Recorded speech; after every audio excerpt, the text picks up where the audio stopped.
the National Pan-Hellenic Council.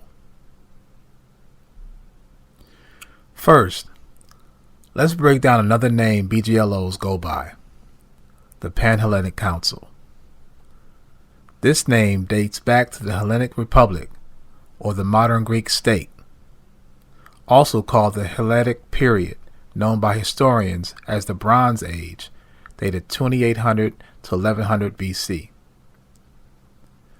During this era, Greek culture was enforced over non-Greek people, mainly through the direction of the tyrant Alexander the Not-So-Great, who called it the Hellenistic civilization.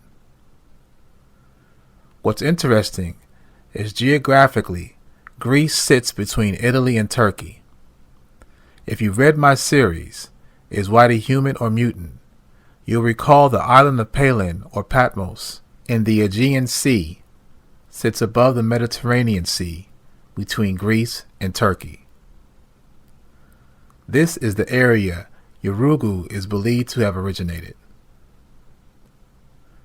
It must be noted, the term Pan-Hellenic Council, used by BGLOs, reflects the rooted deeds and barbaric lifestyle of both ancient and modern Greeks, not African, and basically anything related to Greece in general, and ancient Greece in particular.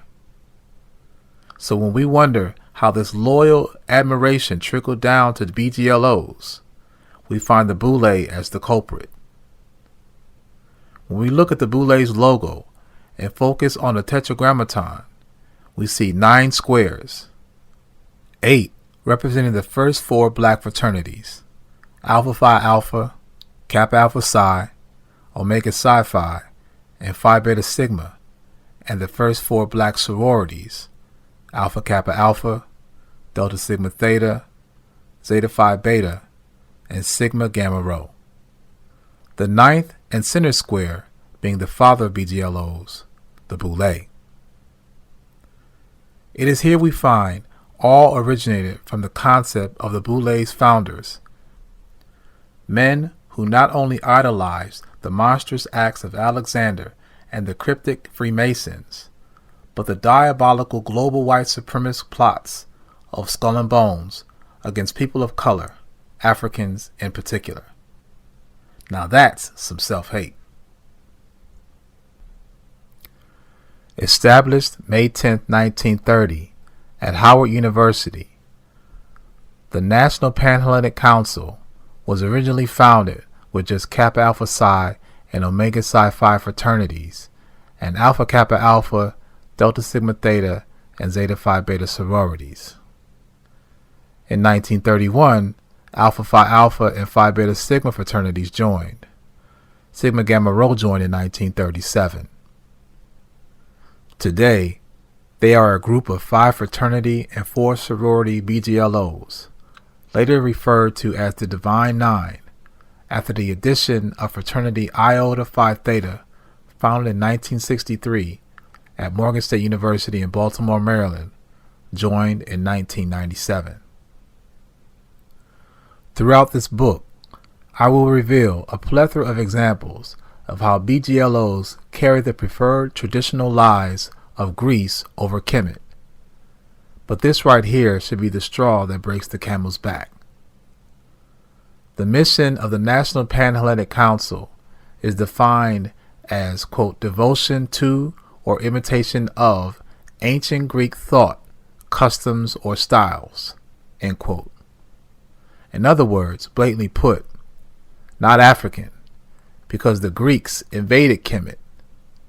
So if any member of a BGLO tries to tell you they're not Greek, as so many try to say, quote the mission of the National Pan-Hellenic Council.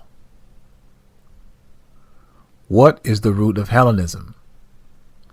It was the highest point of Greek influence, which lasted from 323 to 146 BC. Some say as early as 30 BC. The spread of Hellenistic culture was sparked by Alexander the Not-So-Great's colonial conquest in the Nile Valley and Libya. Today, the National Pan-Hellenic Council consists of over 2.5 million members and while this is a respectable number, they fail miserably in the creation of any collective wealth nor economic and political influence outside of a step show.